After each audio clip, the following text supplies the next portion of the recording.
Okay, so here I'm going to continue my trip through Rochester. You kind of saw most of the way here. I probably should have shown some of the rest, but I kind of don't want to talk too much, otherwise I feel like it's going to damage my mouth, but maybe it doesn't matter now, or I'll just kind of talk slower.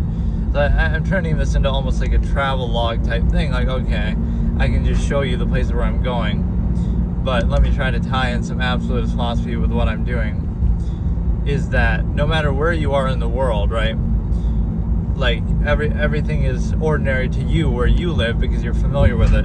Everything might be a little more exciting or interesting somewhere else just because you hear about it and, oh, that'd be exciting. You want to go to, the great line from the Truman Show, why do you want to go to Fiji? You've never been there. And then he responds, that's why people go places, because they've never been there. Like, it's almost like you don't even know what you want, and that's what that story represents, is like a quest of the human spirit a little bit, that like he doesn't really even want anything, nor does he really even know it's a TV show. I feel like people misinterpret that. It's that he's having basically a midlife crisis. He's lived in a small town his whole life, like people often do, right? And he's had his life kind of on rails. He went to school, he had a high school sweetheart or whatever. I forget the exact detail of how he meets the wife, but he meets Sylvia, but then she disappears, so then he settles for what is it, Meryl? Or no, wait. I forget what. Man, that's like my favorite movie ever, but I forget the names. But the point is that his wife says that, like, why do you want to go somewhere you've never been there? It's like, that's why people go places. So it's like his real motivation is something that maybe the show didn't anticipate. That's kind of what's good about it. You could hide the fact that it's a show, and to some extent, throughout his life they do that. Maybe he realized something was up, but you realize that same thing in society, in real life, like something is up, like everything is kind of controlled and manufactured and artificial, right? So you kind of break the illusion. So the point is that it wasn't the fact that it was a show that made him realize that or want to escape. Till the end, he still didn't know it was. I think people, again, misinterpret this. They might say, oh no, he knew from this point, or he knew. Even at the end, he asks Christoph, and he even says, what exactly is going on? And he says, you're on a show and you're the star. So he knew something was up. Obviously, he's getting increasingly suspicious throughout the story. But and there's a great example of gaslighting at the beginning of the movie, like where you're getting gaslit by the radio like you do from real media in real life. Like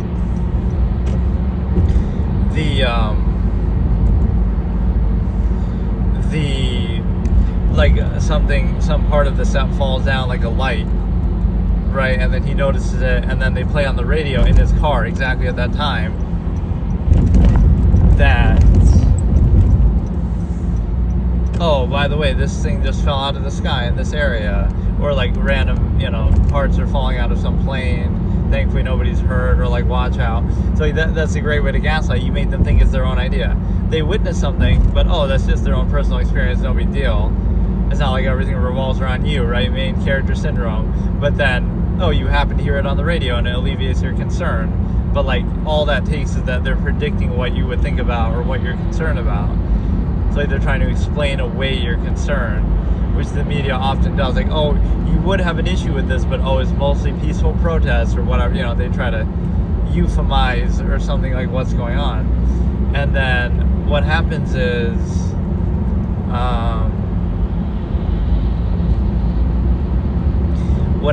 the fact that basically, again, it's the quest of the human spirit. Like, he's having a midlife crisis. That's what they didn't account for. Like, why is he trying to go to Fiji? It's not because it's a show or because he knows it's a show. That's not why he's trying to go. He wants to go to Fiji because of Sylvia. And you can attribute everything to the show the same way that in real life you could say, well, you're doing this despite society. You're doing this to be a contrarian. But like, society is trying to stop you from doing certain things, right? The show is trying to stop him from doing certain things, but that's not why he's doing it. Like, oh, you want to be a contrarian or naughty. In a way, that sort of, it does inspire people. Like, they don't like being told what not to, they want to do what they're told not to do, kind of. But it's something more than that. Like, he wants to see Sylvia, and she went to Fiji is what he was told, even though that doesn't seem to be true when we see her in her room or whatever. They were just making that up, but he was saying that almost sarcastically. But then Truman clings to that in such a strong way, like, no, he heard Fiji and now he takes it very seriously. Right, that is really why he wanted to go there. I don't know if they even make that connection. Like, the show, right, even as, whatever, they're watching his whole life. I guess they do. I think some of the audience even says that, like, why does he want to go to Fiji? Because, oh, his love was there, or he thought she was there, but she's not really there. But that's what he was told. So, the thing is that he's having a midlife crisis because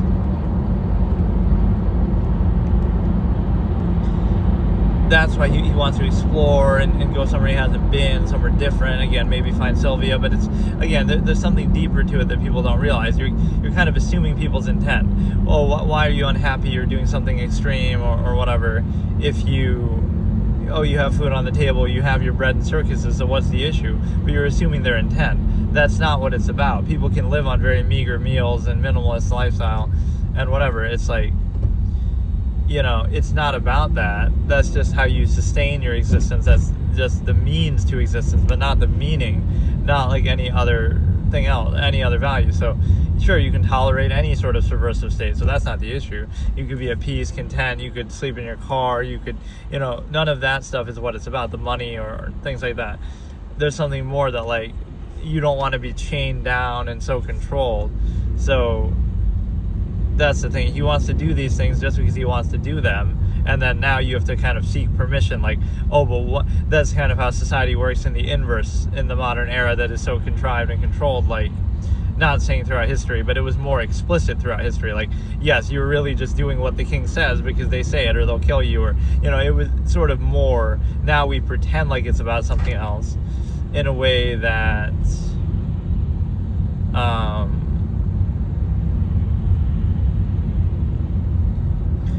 right, we pretend like, oh no, you're free to do what you want, but like, it's not that society or contrivance or structure has to, government, whatever, has to justify, here's why you can't do this thing, or here's why you shouldn't do this thing. They don't have to justify that, or you have to hold that accountable. You have to justify, oh, why do you need to do that, right? Like, this happens with gun control or whatever other arguments. Why do you need that gun? It's not why do you need that gun, it's why should that be restricted, right? And you'll say, because some people misuse it, but that's the wrong premise. It's not that you are misusing it, it's that some people, but that, again, that's the whole authoritarian mentality, is like, when you use the actions of few to restrict the freedoms of many, right, that is an authoritarian mindset. So that's how society actually works. But that's kind of the point. It's like, okay, you basically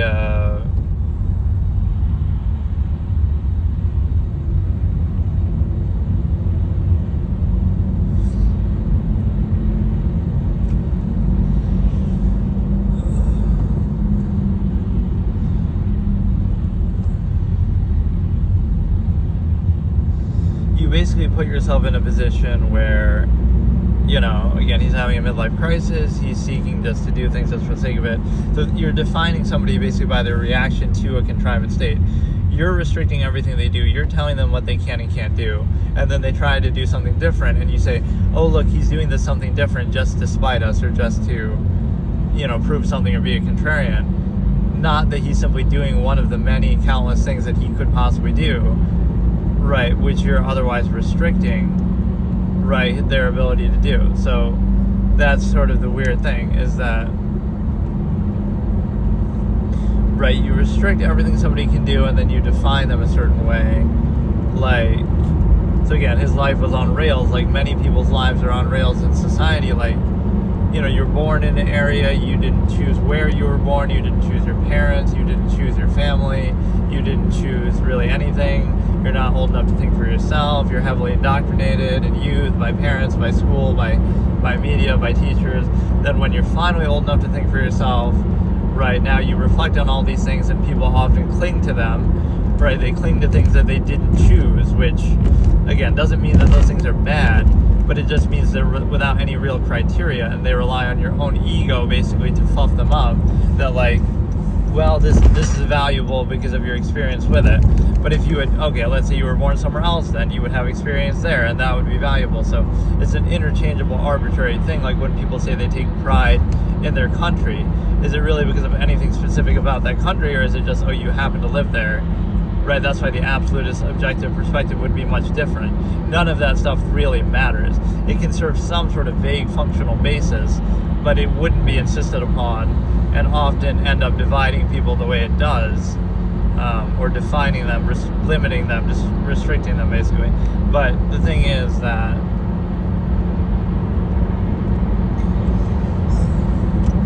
what you need to understand is that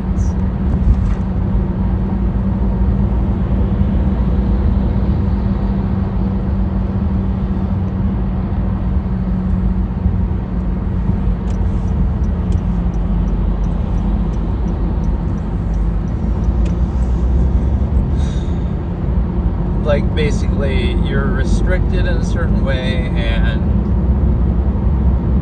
in every way, and then, oh, you finally do something. So again, you're old enough to think for yourself now, and anything you do that doesn't fit within the limited structure that you're being controlled into, oh, that's rebellious, that's defiant. It's like, rebellious and defiant against what? Against the unqualified empirical authority that had the advantage of subjecting you to it your whole life, and now you're finally able to think for yourself, and you either reject it outright, or you're simply variable, like you don't follow it exactly, but you might be free and want to do some other different things. But so you're defined by your difference from that controlled state, instead of you're defined by your difference from that controlled state, instead of just inherently, like, you're just doing something or valuing something that you could inherently do anyway. But now, because society, whatever, tells you not to do it, oh, look at this person doing that. So it's being defined in some other artificial way, right? Not inherently, but somehow differently. So what you need to understand also is that, again, so you finally think for yourself, and now, like, oh, it's a midlife crisis now that you have. Look at this guy's side of his car. Can you see that pink Hawaii? Look at that dude. Look at this dude driving around. I don't know if it's a dude, but I wish you could see that. You probably should have been able. This dude's got a kawaii Japanese pink anime girl on the side of his car, and he's not afraid to show it. Or again, it could be a girl. I'm just assuming it's a guy for some reason. But look, the thing is that, oh shit, what is this?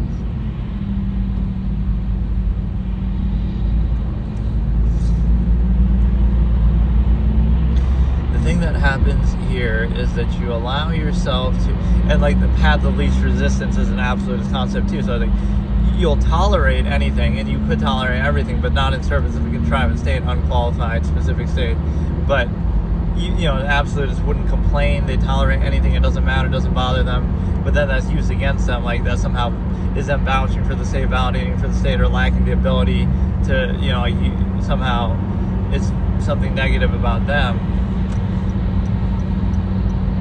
Right, like everything in society is like very by force, and bypassing consent is actually the basis of it. Never mind the force used to create the societies we live in that we just ignore, but like don't hold accountable, but would condemn if it happened in front of us. So you just kind of, if you build it, they will come in the dark interpretation.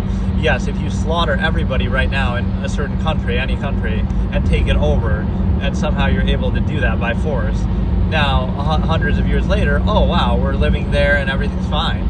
So we don't, you know, undo that. We say, well, it's established, so we just don't even question it. But if, again, so you would condemn if okay, let's say some hypothetical person right now somehow raises a militia, they kill everybody in a certain country, right? Country A, let's just call it, and then they take it over. The act of doing that you would condemn. You say, that's bad, that's horrible, how can they do that, that's evil. But your descendants, thousands of years or hundreds of years from now, who live in that same area, right, ruled by the same government, empire, whatever, effectively it's you know, it's descendants as well, oh, that's perfectly fine. They'll defend it. They'll love it. So that's like history is written by the victors. That people are kind of dumb and don't have standards, and they just go along with what's established. So the way in which was established, you would condemn, you would decry that if you saw it happening in front of you. But if it's already, it was a couple hundred years ago, so now we don't care. Right, like that. It's not about feeling guilty about it. It's about the standard. Like, the only reason why you're living in the society you're living now is because of that. So it shows you it's kind of arbitrary. It's not really based on anything. It's just kind of random. Right, so that would be validated. You could use the same metric then, okay, do something by force, and then it'll be condemned in the short term, but in the long term, if it sticks around, then that's fine, I guess. People would go along with it. People would swear by it the way they do what's current. So again, it's not really based on anything.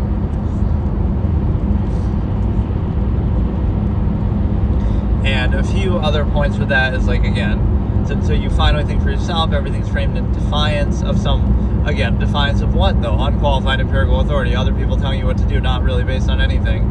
Based on some pseudo-functionalist half-mast state, but it really isn't based on anything at all. That's not absolute, because you're assuming people's intent and kind of, there's no basis really ever to outwardly insist or tell someone else what to do. Right, there's never a basis for that. That's why God is made up and posed like, well, it's not a subjective person telling another subjective person what to do and what they should value. It's God doing it or something like that bypasses critical thinking.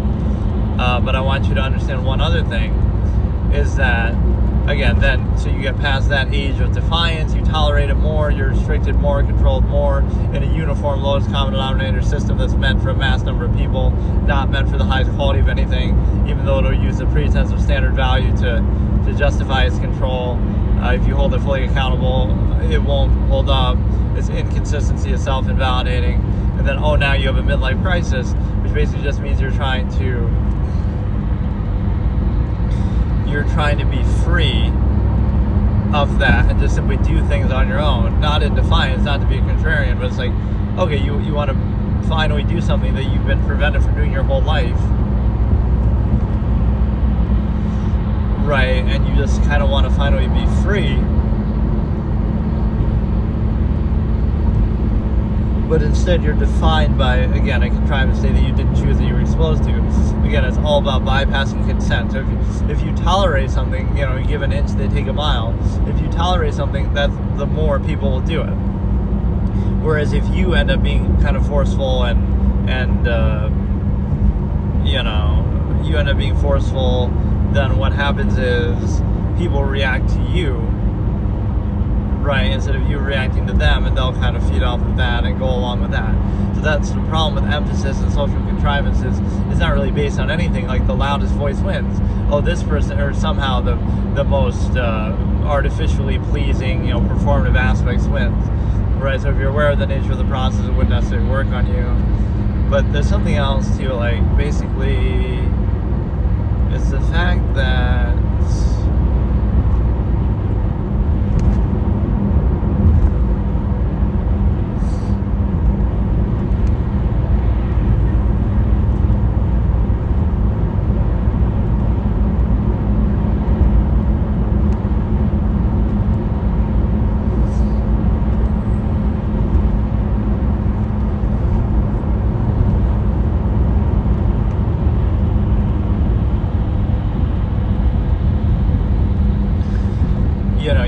this where your whole life is kind of on a rail, so you're just trying to break free of that thing finally, but you never had the chance to. So you're kind of being defined by something that you weren't even choosing, right? So it's a bit of an insidious aspect. So that's the absolutist concept I always talk about here, where I call it self-actualizing from an inherent, these are all my concepts, but what I mean is self-actualize from an inherent base state. And so that means, like, you kind of negate or neutralize all that influence instead of insisting upon it. Doesn't mean it's bad. It could be good, could be bad relatively. That's not the point. It means that you didn't choose it, so now you can decide for yourself what to value, how much to value it, what to do, what to pursue. Because if you don't, then you'll be an endless, mindless slave of reinforcing the same state structure over and over in any era believing yours is the one exception or absolute or unquestionable. So it's that cognitive dissonance that you insist upon versus objective thought, and you project any portrayal of that as, oh, it's their fault or some incentive that they have, not just some inherent objective thought and self-awareness that you could have. And so I'm going to show you something interesting here. And the reason why is because it's not something I see very often where I live. In fact, I think there's only like one of them in a gas station. But here you should see something interesting. And that is going to be coming up soon. I will give the Starlink credit though, as much as the upload speed isn't really as fast as I want it sometimes, is that it seems to work almost anywhere. Like, again, I go in sometimes some of these weird places or everywhere in between, and it manages to work somewhat consistently pretty much across the board, so that I do appreciate that. Again, I'm in 720p, so that's at least a concession you have to make. But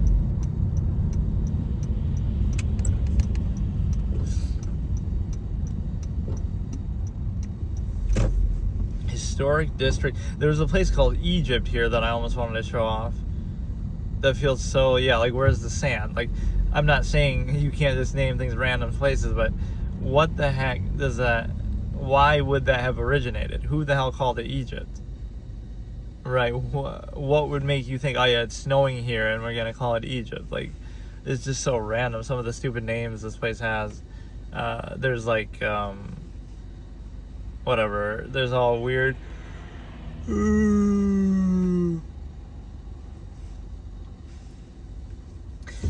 ones around,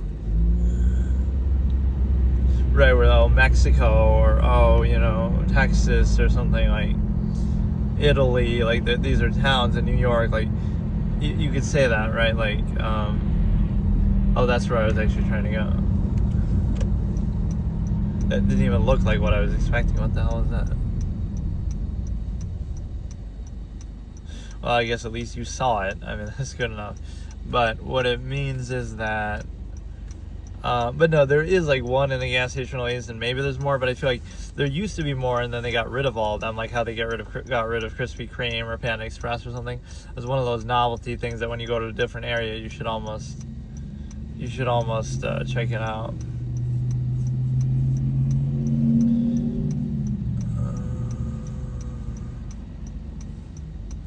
It's like a novelty, right? Dunkin' Donuts you can get anywhere, but at least this is something a little bit sort of different. Like what are some other things that you never find? Kind of like, oh, Baskin Robbins, or there's another thing like that. I don't know if those are even like around commonly anymore or what. But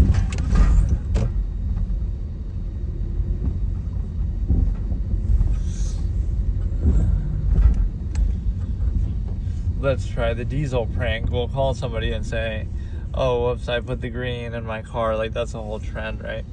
I've accidentally put the green, but it's my own fucking car. Call the dealership and say, oh, whoops, I put this green thing in my car.